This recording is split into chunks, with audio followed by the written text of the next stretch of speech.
James, welcome to the show, man. Justin, so great to be with you, man. Long time no see.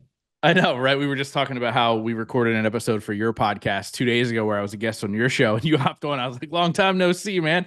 Like I've seen you more this week than anybody but my wife.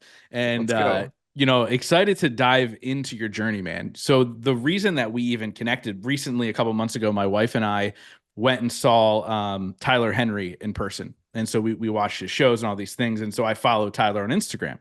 And all of a sudden this reel pops up and it's Tyler Henry and some kid. And I was like, no offense to you, by the way. We'll get into the whole journey. I get it.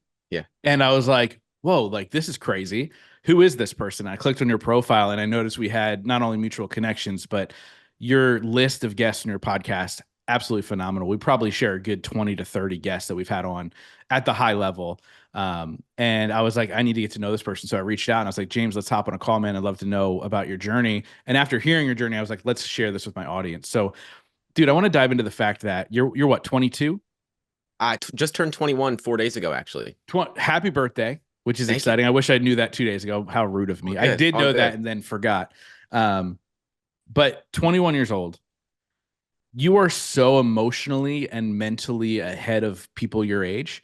Like it blows me away. And I've even said to you multiple times, like, I wish I could have been like that at your age, right? So for you, how is it even possible, right? I believe for most people, you have this emotional maturity that you go throughout your life. Why do you feel you're so far ahead when it comes to EQ? Man, great question. I think for me, two things play a role. One was a lot of, I guess, pain growing up. I lost a lot of family growing up at a young age, and so I grew up I grew up fast. I grew up early. I grew up in a way where I don't have a lot of memories of being a child, honestly, because I just always remember trying to take that role of what can I do to play any kind of role in this. And then on top of that was when I realized that it felt like life was happening to me. And there was a moment when I started getting into personal development, listening to podcasts. A big reason I got into it was I realized I could actually improve my life. I realized when I went through school, I learned nothing that I would ever use in actual life to apply. But then when I started listening to audiobooks, I remember I used to work at Dick's Sporting Goods and I would stand at the door doing like express stuff going out. And I would listen to audiobooks at 2x speed like the entire day.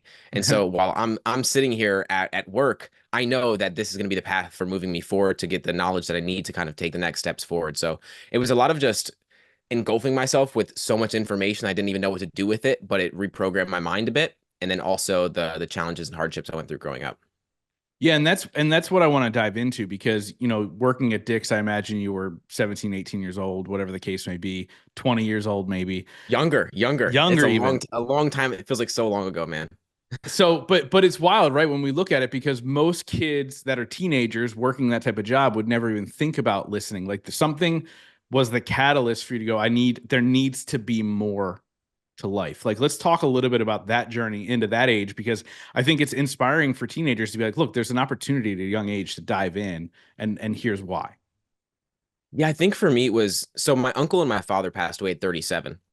And I didn't realize how young that was until I got a little bit older and I realized that is insanely young. But I was young when that happened as well. So I didn't realize how big of an impact it had on me. My Sure. grandfather passed a few months before his retirement. That slapped me in the face a bit because it was like everyone talks about retirement as something that we're looking forward to. But for me, it never made any sense because it's this thought of, well, my grandfather worked his entire life. And then a few months before his retirement, didn't even get to enjoy it. And so, what are we waiting for? Where are we trying to get to?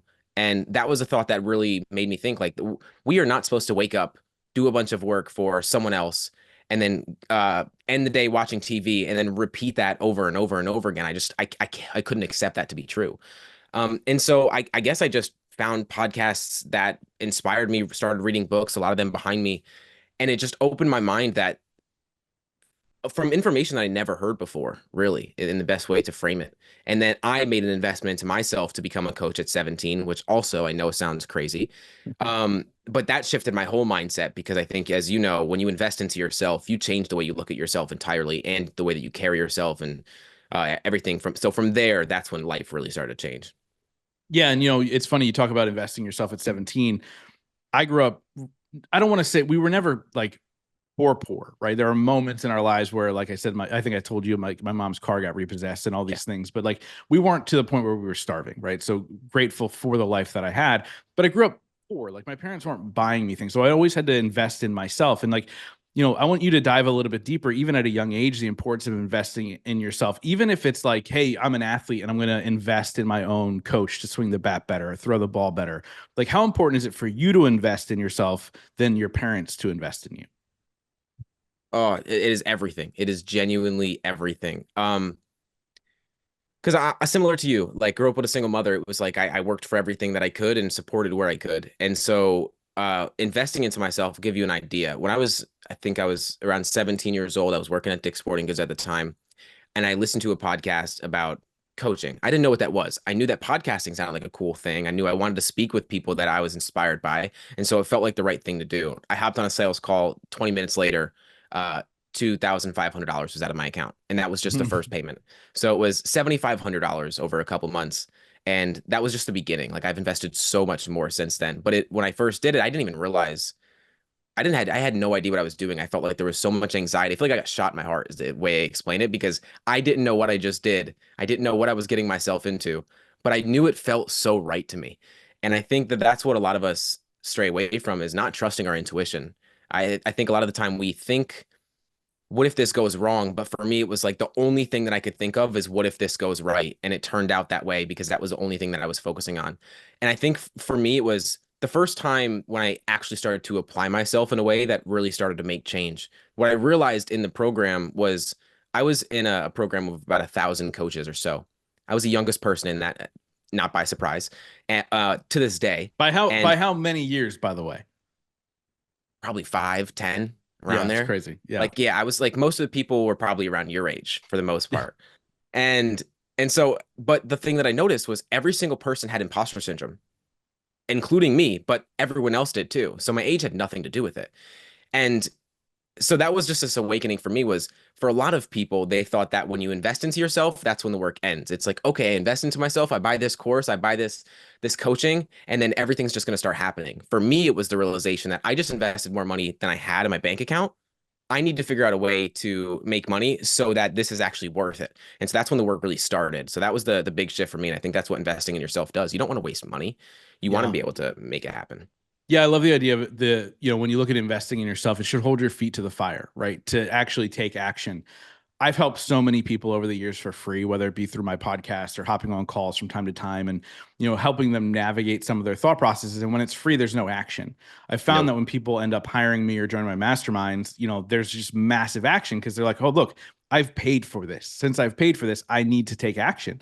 Right. And, being young, I imagine you didn't have a ton in the bank account. I don't even know if you had $7,500 to cover the rest of the thing. So you're I like, oh, didn't. I what? didn't. Yeah. So you're like, what am I going to do? And obviously it pushes you forward. So before we dive further into that journey from where you've been, I want to get into your podcast journey because I think you're a phenomenal interviewer. And this is not me blowing smoke. Like I want people to go listen to your show and all the good things in between. But I want to go back a little bit further, right? You talk about both your father and your uncle passing away at the age of 37. First of all, I just turned 40. So when I hear that, I'm like, wow, because I feel so young, even at 40. Like I feel like there's so much life ahead of me.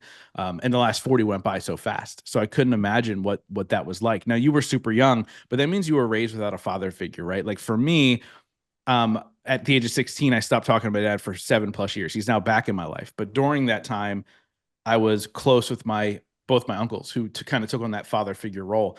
What was that like? And what did you find yourself doing to try and get that male or father figure in your life in order to sustain yourself to where you are now?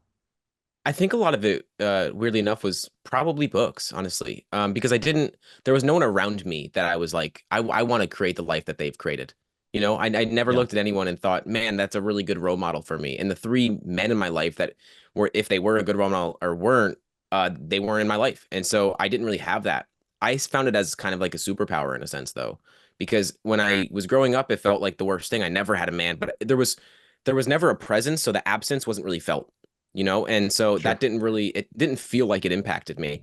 But it also helped me figure out that my own path is going to be my own path. I know a lot of people, when they have a father figure, they kind of either follow in those footsteps or that father figure at least has an impact.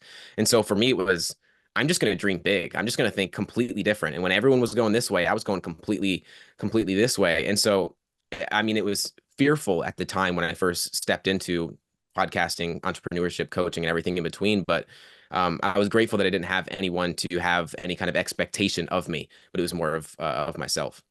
Yeah, so it's fascinating because books for me, I was never a big reader. So I was Me, lucky enough that the first book that was handed to me was the easiest book to read. It was literally took me 45 minutes and I understood the concepts. And then from there went on to read some other specifically business books and then got more into the life books. I'm curious, what was the first book you picked up that was beyond just a fiction or whatever? Like what was that book where you're like, "Oh, this is Pandora's box." yeah. I think there's two that come up for me. The first one that I ever read was Think and Grow Rich, and it was so obvious, but that's just like a given. The Yeah. one that really that I haven't heard a lot of people talk about is a lot of people know of Joe Dispenza, but a lot of people I know have read like Supernatural and stuff like that. The book right there, Breaking the Habit of Being Yourself, the neuroscience and quantum physics behind like why most of us want to change, yet we do the same thing knowing that it's not going to change blew my mind. And I really believe that every single person on this earth should read that book to get an understanding of how much suffering we create in our life. That and A New Earth by Eckhart Tolle. Those are the two that really I think everyone should read. I love it. Joe Dispenza, man. Talk about bucket list guests. I imagine he's on your list as well. Oh yeah, absolutely. Yeah, the idea of I think sometimes in the self-help space, right? And you know this interviewing all the people that you've interviewed, a lot of it can seem so far-fetched, right? Think of it and it'll become reality, right? The whole idea of the secret. Like I just had somebody on my show and I'm blanking on his name, of course. When you and after you've done 450 episodes, you're like, what's his name? He was part of the secret movie. And he was like, he literally talks about the fact like it's more than just a thought, right? He's the one who breaks down the action, where Joe Dispenza breaks it down scientifically. So I want to ask of you, like, we can absorb all the information we want in the world. What do you do in order to make sure you put it into action? That's the part that stops most people, and obviously, it's not stopping you. So what's the difference between absorbing information and then literally putting it into motion? Yeah. I think for me it is as I'm reading it, try and understand it in a way that like I can apply it immediately. So instead of just reading it and listening to it, I listen to a lot of audiobooks a lot of the time because as I'm walking, I actually am reading a book right now called Rest. I can't think of the author's name. But it's proven that when you walk, you learn better. You're smarter, you live longer. Like walking is the most powerful thing. I was just on a run right before this. It's the most powerful thing that you can do that seems so insignificant. And a lot of the time I'll listen to audiobooks as I'm walking because it feels like I'm almost in the movie, if that makes sense in a weird way, where I'm just so I'm really intentionally listening in a way that I want to apply this next. One thing I will recommend too is when I first started reading books, and I keep looking over here because I have a massive stack of books that literally my bookcase broke because I had so many. Um, I won a library at one point, but uh, is actually reading a book based on what I want to learn or what skill I want to get better at. When I first started, it was just I just want to read everything, and just because I want to say that I've read everything. Nowadays, it's I'm only reading a book unless I'm actually trying to apply that skill, and that could be micro expressions or um, the sales, whatever it is, but actually applying that specifically. Yeah, so I want to talk a little bit about the podcast journey for you, right? So what was your push to actually hit record? A lot of people want to have a podcast, they want to interview people, they want to do all the things, and then they just never do it. So at the young age of, I mean, what, you were 17, right? So like, what made you go, okay, I'm going to hit record? What gave you the nerve to say, I'm going to ask these big people to be on the show? What was that catalyst for you? I think for me, funny enough, my podcast started in my car. I was doing solo episodes because so my first 100 episodes are straight solo. And Wow. not a lot of people know that because I've done so many interviews since.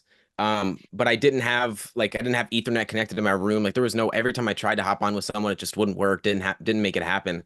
And so I was like, I'm not gonna let that stop me though. I'm just gonna get started. The thing that always stuck with me is this mindset of when I get to the end of my life, I want to be able to say I'm glad I did rather than I wish I had.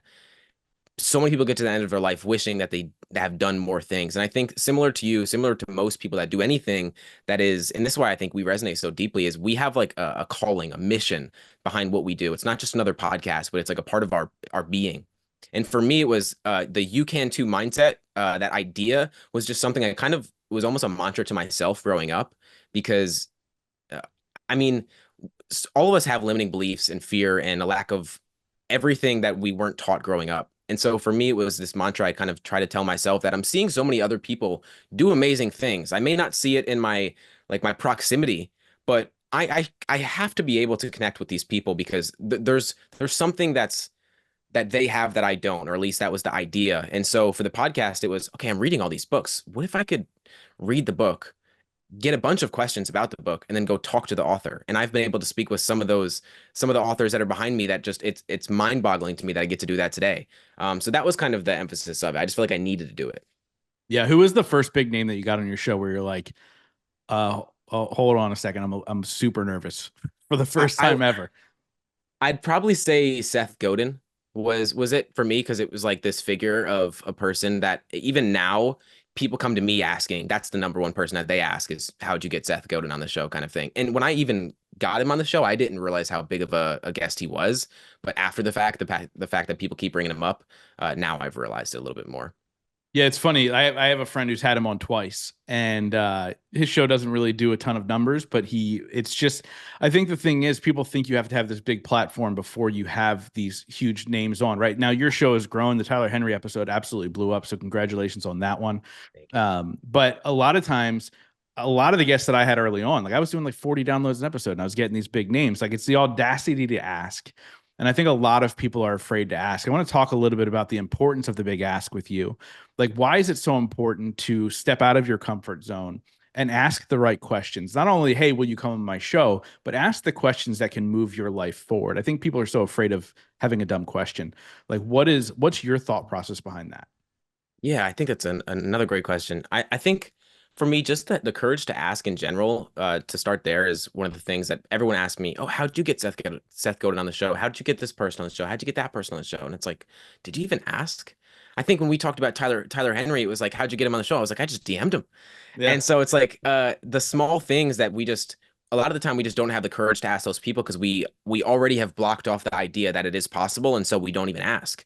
For me, it was always this delusional belief that maybe they're not going to say yes, but if I don't at least ask, I can't check it off in my mind that they said yes or no. So doing it felt a lot better, even if I got a no. There's been people I've had on the show that it took me a whole year of no, no, no, no until I finally get them on the show.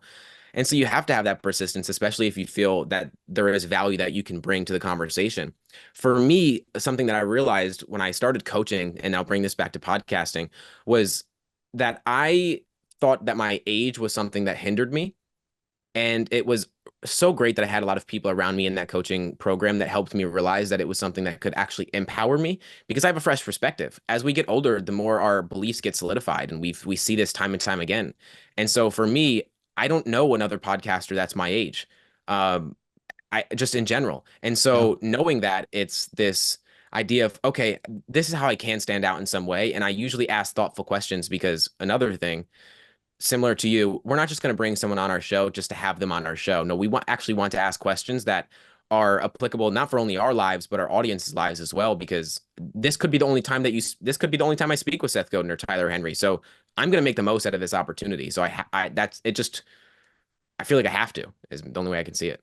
Yeah. And I feel similar, right? Like I think I always say like I was too dumb to realize otherwise. Like it was like I didn't think enough about it. I just did it, right? Right. And I think action trumps anything, right? Like give me the hard worker. Somebody give me the person who's willing to put in the effort in order Mhm. to get the result versus the person who's going to mathematically eliminate themselves as they try and figure out what to do. And and I look at moments of my show, right? Like Gabby Bernstein, for example, coming on twice. And after the first time, I certainly never thought I'd talk to her again. And now her number's in my phone and we can text. And like all these little moments in life that you're able to create for yourself just because you have the guts to step out and ask. I think people miss that mark. There's actually a book, I think it's just called Ask, Mhm. which is talking about the importance of it, right? But it's also the importance of asking with the desire to help others. And I want to talk a little bit about that with you.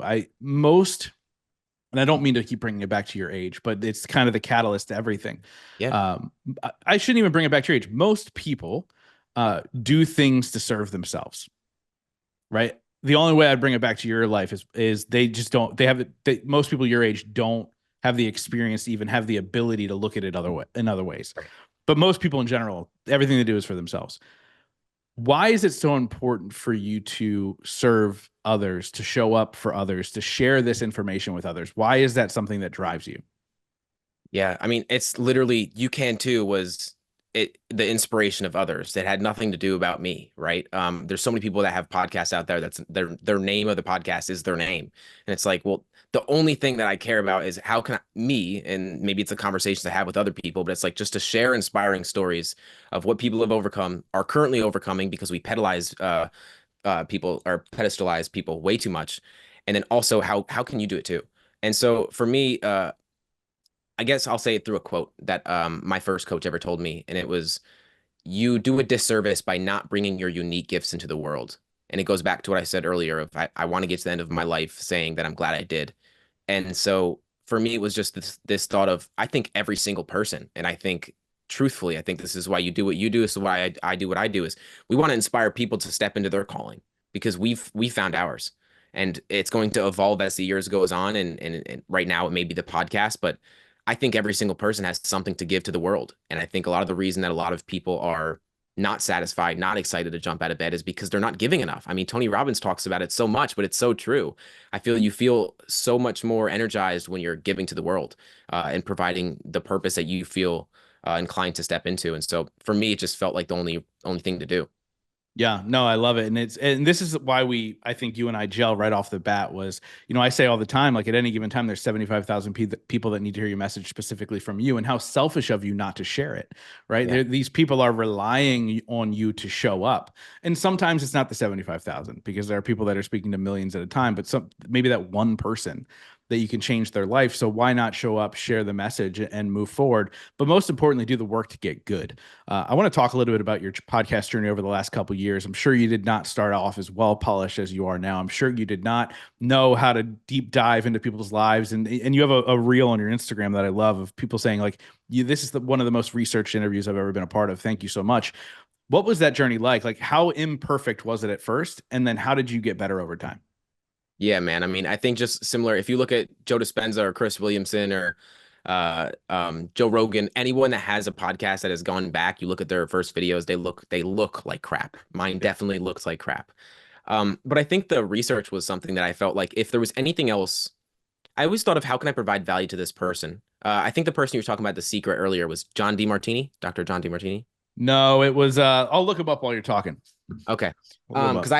I had him on my show and he was someone that I was really looking forward to speak to, but he just came up for me. But I think for me it was I'm always thinking of how can I provide value to this person, right? I remember I had Chris Doe, if you know who that is. I had Chris Doe on my podcast, and I looked at his Instagram and I looked on his links, and it said that his an hour of his time was $5,000.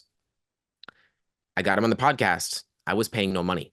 Yeah. And so my thought my thinking around that is this person's $5,000 an hour. I'm getting it completely for free. If I don't put everything I can into asking the best questions that I can ask, I'm doing a disservice not only to myself, to my audience again.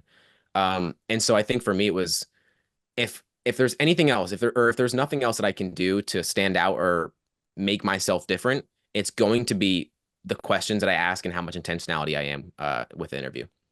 Yeah, dude, it's so true. And I often think about like, wow, I get to sit down with this person one on one. What are the odds? And like we talked about how, that's why I do my live event because I want to be able to give Mhm. that gift to other people and say, hey, be in the room, connect with them, pick their brain, do whatever you need to. Yep. By the way, it's James Arthur Ray was the one that was on my Gotcha. podcast. Okay. Okay. He's got a fascinating story afterwards. He was charged with like murder and all these other things. It's a whole thing. I'll introduce you to him if you want. Yeah. Yeah. Yeah. But it's just such a fascinating thing when people don't realize the opportunities they have. And you've obviously seen that at a super young age. So you had mentioned earlier, like, hey, it's going to evolve over time, what I'm doing, how I'm making an impact, how I'm doing all these things. Where do you see it going for you? I know right now you're in the midst of massively growing the show and doing big things with that, but what's next for you? Yeah, I think I want to find some kind of container that I can do similar to you, where maybe it's events, maybe it's coaching, maybe it's because I do one-on-one coaching, but I really want to expand out of that because you realize really quick. I know that you're not a fan of one-on-one coaching. it's not only hard to scale, but it's also difficult to actually, like, if I want to impact a lot of people, and Mhm. if I'm able to impact a lot of people, it's not going to be through one-on-one. So to be completely honest, I'm not really sure what that looks like right now. And I'm like you said earlier, it's like you want the person that takes action rather than the person that's thinking about the action they're going to take. I've always been a day-to-day kind of person because I did lose so many people growing up, and every single one of them were unexpected. And so this thought of, oh, I should have this 5 year, 10 year vision never resonated with me because I couldn't even imagine where I'm at right now, let alone Yeah. just a few years ago. That feels like a decade ago, and it was just a few years ago. Yeah, you know, there's a saying, curiosity kills the cat. And it's such a fascinating theory because I have the opposite theory that curiosity is a superpower. Mm. And people listening to this conversation, like we're literally just two people that are curious. We want to ask the right questions. We want to understand why people act the way they do the things they do. Why do they want to make the impact that they want to make? When do you really believe, like what was the catalyst for you? When did the curiosity begin for you, and then when did it switch to being an intentional curiosity? Because it was probably natural for you, like it was natural for me, but then there was a switch to intentional curiosity. Yeah, I think the natural curiosity was always there for sure. I keep going back to Dick's Sporting Goods because it was the first retail job that I ever had. But I remember I used to work in shoes, and I was probably 15, 16 at the time. And every other person would just hate being there. Definitely didn't enjoy it. But if I was working with a customer or something like that, I would genuinely just ask I was always the person that was just asking a trillion questions no matter what. Like it was never going to be, they never even had the opportunity to ask about me because I'm asking about them. And I've always been curious about that because I think every single person has a unique experience on this earth. We're all different in some way. We've all had different experiences. And so I think I can learn from a 3 year old just as much as I can learn from someone that's in their 80s. And so I've always just been curious and always wanted to target it towards someone else because that's an opportunity for me to learn from their mistakes or their wins or whatever that may be. It became really intentional, definitely through the podcast, because it was okay, now I have the opportunity to speak with people that I've always wanted to speak with. How can I not only get the questions that are going to be good for my audience, but how can I also ask the questions that are going to be actually tactical for me to move forward with, maybe even after this conversation? Maybe it's for my business, maybe it's personal, maybe it's professional, whatever it is.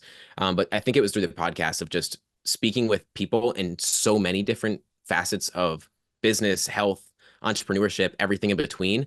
And that really made me start to think, how can I apply this for myself? Yeah, dude, the first time I was ever a guest on a podcast, I was probably 40 something episodes in to the show. And the whole time as a guest, I was the one asking the questions. I didn't know how to talk about myself. I didn't know how, Yeah. like I wasn't trying to sell anything. I didn't have a product at the time. I wasn't doing any of that stuff. And I totally flipped it around and just started asking questions because that's just who I am, right? Like I think curiosity is the thing that wins, right? I don't know if you're single or not, but single men, if you want to pick up a woman, be curious, be genuinely Mhm. curious, and you're going to be the most interesting man in the room to her. Same goes to business, right? Like when you sit down on a sales call, ask questions, learn, get to know them. It's just such a superpower that people, I think, you know, that saying of curiosity killed the cat, it was to shut up children. And so here we are as adults still shut up because we're afraid to ask a question. And I think that that's a huge lesson Yeah. to learn. So I want to ask you a question that I ask every single person on the show. It's a two-part question. The first part is, what is your definition of success? And the second part is, what are three things you do every single day to ensure that success for yourself? Mhm. My idea of success, when I've been asked this plenty of times, I usually go to, and I'll still go to it because it feels most in alignment with where I'm at right now, is my standards. It's never what am I going to get from this, but more so what is the action I can take. So it's not the output, but it's the input. So for me today, I went to the gym. If I wake up and don't hit the snooze, woke up at 5:30 this morning, I hit the gym immediately after that. I ran 2 miles before this. Like I'm prioritizing the things that are important in my life. That's a standard that I have for myself. And so whether that's how many hours I work or when I'm working from, or um, I, I'm getting into running recently, and as someone that's trying to run longer distance, your mind, I don't know if you've ever felt this way, but I've always been in the gym, but running is this thing where my mind is telling me to stop running every 5 feet, it feels like I just don't feel like doing this thing. But Mhm. just the practice of not stopping when my brain tells me to stop is like a standard, right? So in every facet of life, I would say my standards is my idea of success. Three ways I like to prioritize that is having things in my day that are, I'm a really routine oriented person. So having things in my day that I can say, I did this today. And it's not to say that I'm not enough if I don't do it, but it's more so it's a reminder that I show up for myself. Yeah, dude, I love it. And I think routines or rituals or these things that you do, it allows you to go, okay, I accomplished something today, Mhm. right? Like we talk, I think I did two interviews today, 2 days ago. So I don't know if it was your podcast or the other one. We talked about how like entrepreneurs get caught up in this rat race of feeling like they have to be working all the time, which is Yes. fine, especially when you're starting out. Like I was there, right? That you sometimes you do have to. There's seasons. But the problem is you do that and you still lay down on your head on the pillow at night and you go, oh, and you have this stress talk in your head. I didn't do enough. I forgot to do this, this, and this. You know, when I started to put into my life the daily non-negotiables, like those are enough for me because I'm taking care of myself, right? So those are enough for me. If I do those, I've moved the needle, and that's enough to be able to fall asleep without any issues. And I think that's so key to have these rituals to go, I accomplished this today. Check it off, right? And then we can move forward and go to the next thing. So I want to ask you, man, like you've interviewed some of the coolest people in the world, as have I, and it's so cool to have conversations with people who've done similar things. Yes, for I'd sure. love to know from you one or two main things that you've learned along the way that you've instilled into your life that has changed it. Not necessarily business, but life or mindset driven that you've learned from some of these masters. I would say, firstly, this goes back to what we were just talking about around success. And this isn't someone I've had on the show, someone I will get on the show. That's a mindset I have is it's not if, but it's when I will. Is Tom Bilyeu said something a few years ago that has deeply stayed with me to this day. And it's that all that matters is how you feel about yourself when you're by yourself. And that really hits me to this day. I can still feel it, man, because meditation has always been a priority for me. And just sitting with myself, I'm happy with myself, then I am successful. You know what I mean? And I think that's one of the things that I've noticed from everyone spoken to. I'm looking at a book over there of Annie Sarnblad that I had on the show recently. She's a micro expressions expert. That people call her the human lie detector, and she works with multiple billionaires. And the thing that she told me was that every single one of them is running away from something, or they're unhappy, right? And so I think from speaking with a lot of people, Mark Sisson that sold a Primal Kitchen for $200 million, like a lot of just really successful people, they're usually running away from something and not running towards something. And that idea in itself really plays something in me to remind me that I don't want to live that kind of life. You know, I don't want to place this idea of in the future, then, if then, Mhm. because it just doesn't serve me. So that's one. And then two, pretty much every single person that you look up to, and this is just from doing the podcast. This isn't anything that I've got from them. They're human.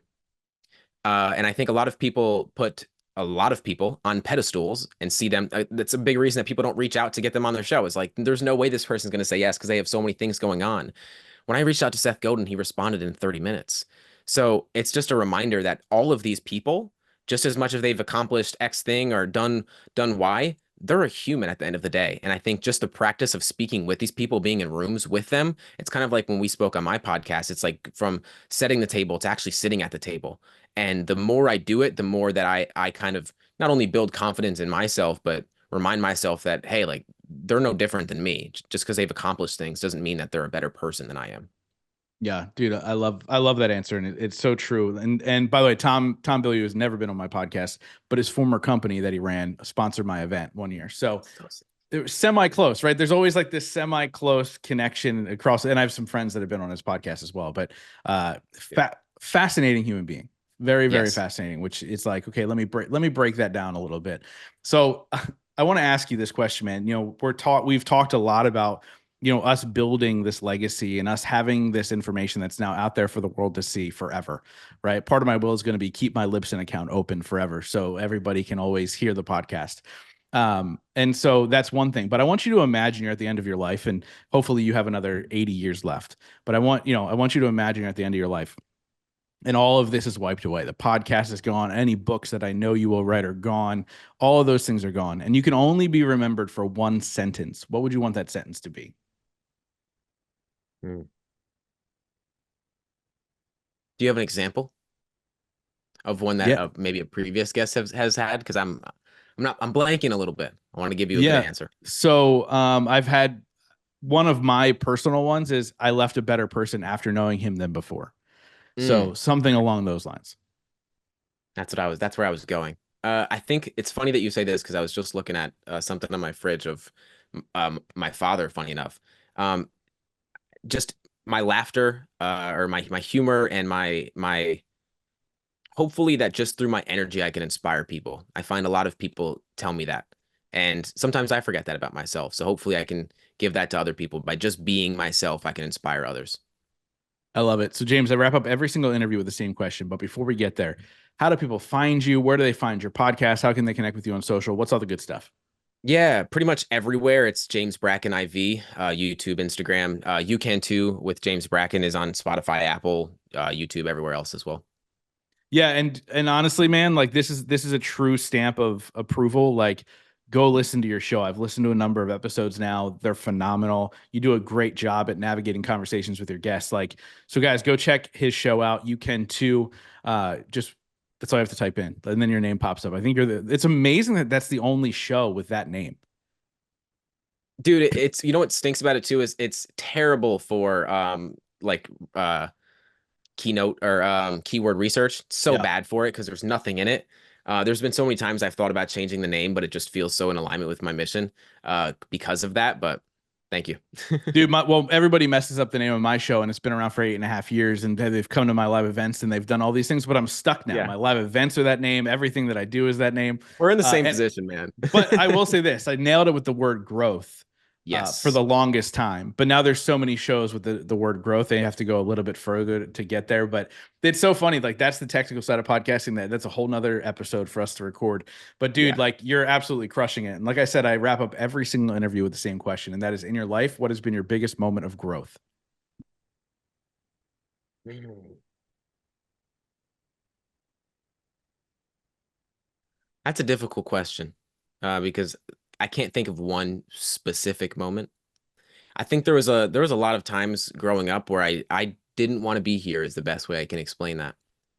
And so to go from the person that I used to be to the person that people see me as now, I think a lot of people are inspired by me in the way that I show up through the podcast and things like that. But it's a light and night and day from the person that I used to be to the person I am today. So I think just the evolution of these past few years of everything that I've went through and been able to prove to myself and show up for myself and everything in between. Not one specific moment, but I would say just the life unfolding in itself, I guess I'd say. Yeah, James, man, I'm glad that you decided to be here. I'm glad that you decided to continue to show up every single day for your audience, for your friends, for your loved ones, for your guests, for everybody, man. You're making a massive impact in the world, and I'm excited to see where this trajectory goes for you. 10 years from now, everybody's going to know James Brackin, and I'm really excited to say I knew him first. So, dude, thank you so much. Thank you, man. Really appreciate you.